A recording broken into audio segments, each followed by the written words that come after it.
olwaleero tuli mu kweteekateekera amatikkira ga Kaamuswaga aga 20. Kitegeeza ki?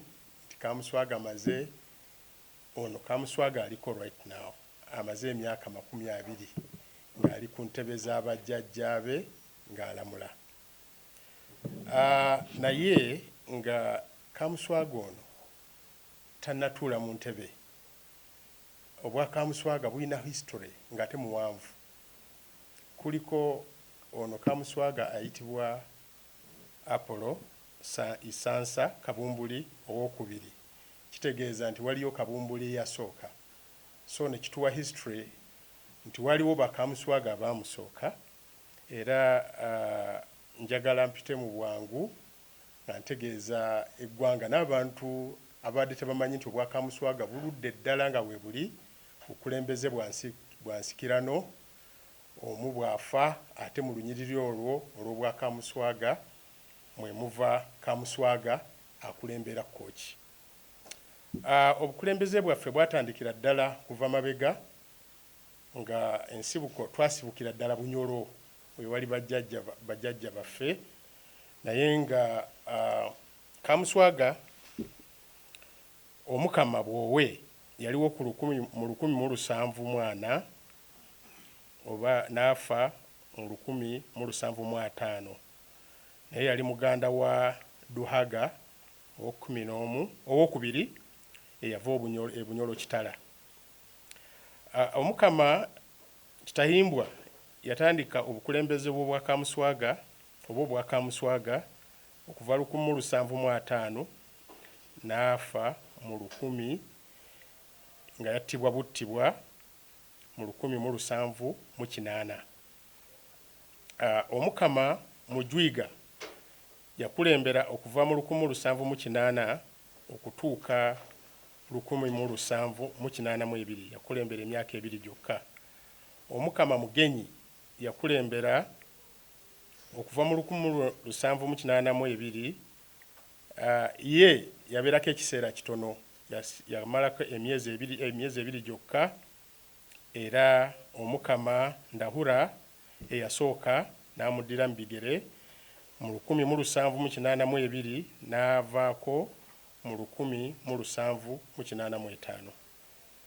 Omukama Isansa eyasooka yakulembera okuva mu 1832 n'afa mu 1862 yafa nga yattibwa buttibwa.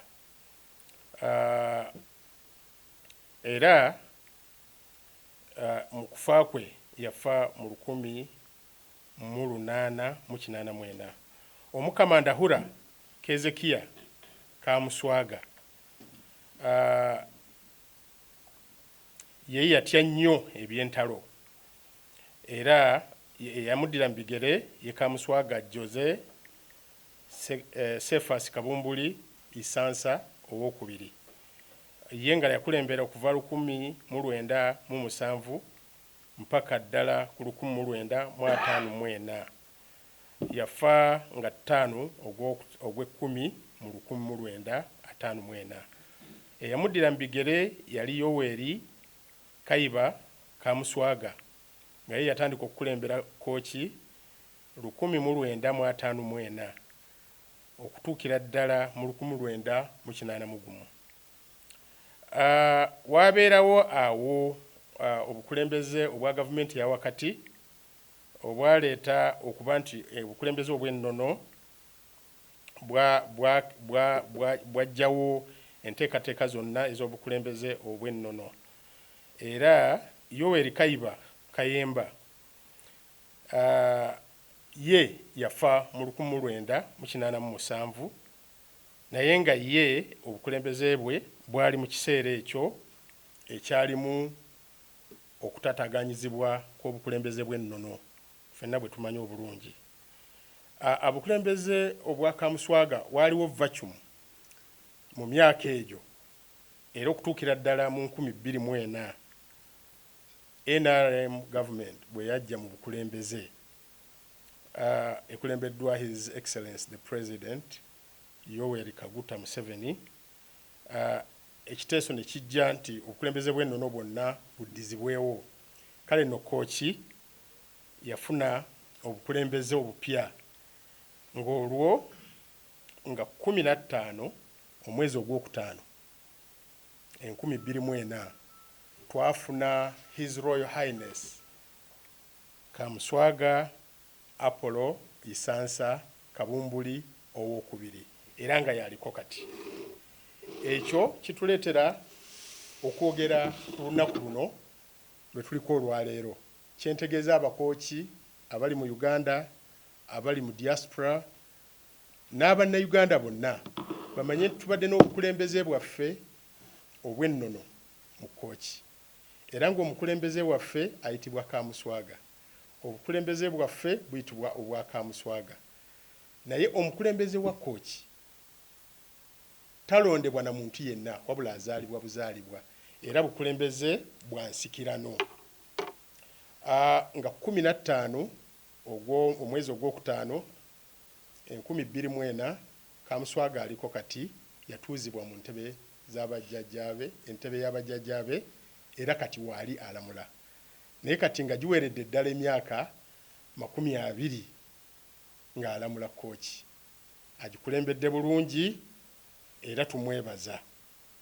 Naye enteekateeka z'omukolo guno ogw'20 zigenda kubeera za njawulo nnyo okusinga ku mikolo bulijjo gye tuteekateeka. Nti ekikifuula ogw'enjawulo emyaka 20 si kintu kitono. Emyaka 20 bintu bingi ebiyiseewo, bantu bangi abatufuddeko, bantu bangi abagaggawadde ate ne bangi abaavuwadde. Ensi efunye amataba, tufunye omusana, tufunye enjala, ate tufunye n'ebyengera. So obukulembeze bungi bukyuse mu nsi ez'enjawulo, naye ffe mu myaka egyo 20 tukyalina oyo omukulembeze omu Kamuswaga Apollo Isansa Kabumbuli owookubiri nga yakyatukulembera ate era ng'atukulembedde bulungi. Kale natuwuliriza manya nti amatikkira gano emyaka 20 ga njawulo nnyo nnyo, gagenda kubeera mu eggombolola eyitibwa Ddwaniro mu Rakai district ekkooki ewaffe nga amatikkira gano twayise His Excellency the President owa Uganda okubanga ye mugenyi omukulu. Naye amatikkira gano olw'okuba nti gali special gakuŋŋaanyiza abagenyi ab'enjawulo era bamaze okukonfaminga okugeza nga abaministers okuva mu gavumenti eyawakati, okugeza nga abakulu abakulira ebitongole eby'enjawulo. Tufunye n'abagenyi okuva mu masaza ag'enjawulo mu America nga e Boston, e California, e New York n'ebibuga ebirala ng'abasinga baatuuse dda, abalala baakutuuka ku Monday. Bali mu ggwanga balindiridde matikkira gano. Ga njawulo nnyo era ebikujjuko bigenda kumala wiiki nnamba nga bigenda mu maaso.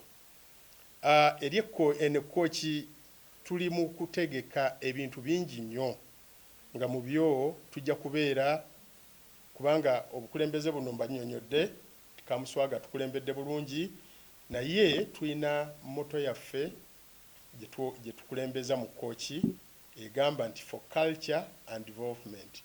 Omulembe guno omubumbuli tuliwo lwa nnono na nkulaakulana era tulwanye nnyo okukulaakulanya abantu baffe. So mu myaka gino 2 tulina bingi bye tutuuseeko, okugeza tulina for the first time twafuna radio station era nga obukulembeze bwayo bwonna buli under Kooki administration oba Kingdom administration, nga radio eyo 100% ya Kooki era abantu baginyumirwa, eyitibwa Kisweko. Naye tulina ne TV already gye twamaze okuteekateeka eyitibwa Gunula, nga ne TV eyo twagala nti ebintu byonna ebiba bikolebwa mu Kooki omuntu asobola obbiraba nga ali mu maka ge. Tulina ebintu bingi. Mu wiiki eno tugenda kuggulawo, tulina bannaffe abajja okuva mu America, ate nno abamu basawo batuyambye nnyo nnyo nnyo nnyo okujjanjaba abantu ku bwereere e Kooki.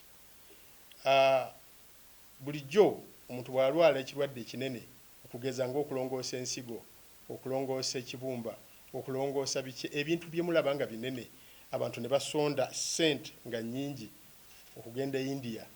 Ffe twafuna dda abasawo banywanyi baffe okuva mu America buli mwaka bakola kampu ekooki ne balongoosa abantu abakyala balina ebizimba buli bulwadde bwonna ku bwereere mu Rakai General Hospital.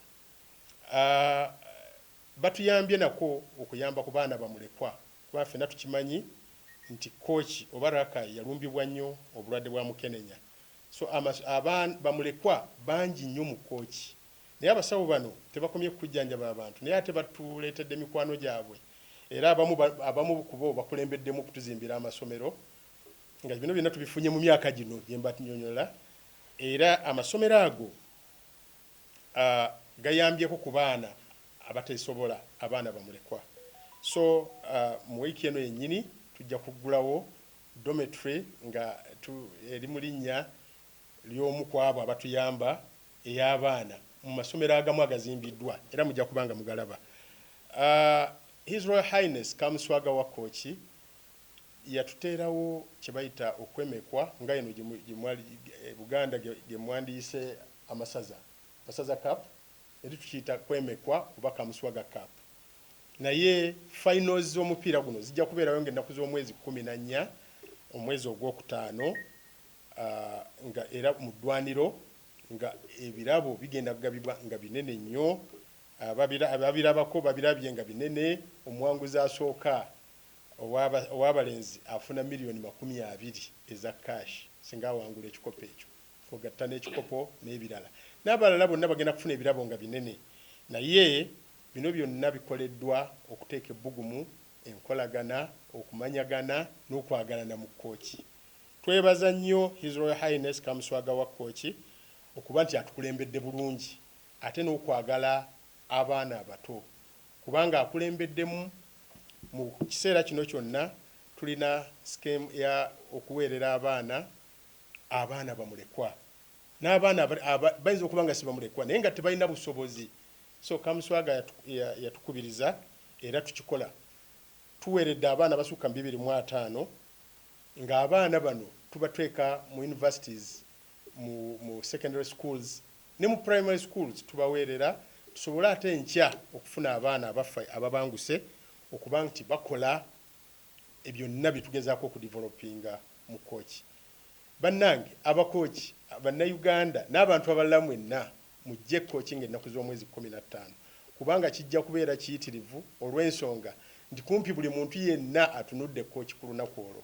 His Excellency twamuyita era tumusuubira okuba nti ajja kujja ennaku z'omwezi 15 naye mbategeeza nti abagenyi ab'enjawulo bayitirivu bamaze okukonfaminga era abatannabuukinga hotels kuba kyalibadde kirungi n'osulayo n'ojja nga 14 n'olaba omupiira. Tulina enteekateeka tutaddewo entertainments tutaddewo ebintu bingi okulaba nti tuteeka ebbugumu mu Kooki. Naye ndowooza ne gavumenti ya wakati bwe yalaba tukulembeddemu nayo negifula theme ku mikolo egy'enjawulo egenda kubeera plant a tree to save or to preserve the environment. Simba omuti otaase obutonde. Era emiti gyatandise dda okusimbibwa mu Kooki yonna bwe tunatuukira nga 15 nga tusimbye emiti egisukka 10,000. Twebaza aba Just Earth kyekitongole ekikulemberwa abakulu abava e Sweden nabo bali eyo bayigiriza abantu ebyokulima ey'omulembe naye nabo batuyambyeko nnyo okutuwa emiti ate ne gavumenti etuwadde emiti era tuli mu kugiwa abantu bagisimbe tusobole okutaasa obutonde bw'ensi yonna.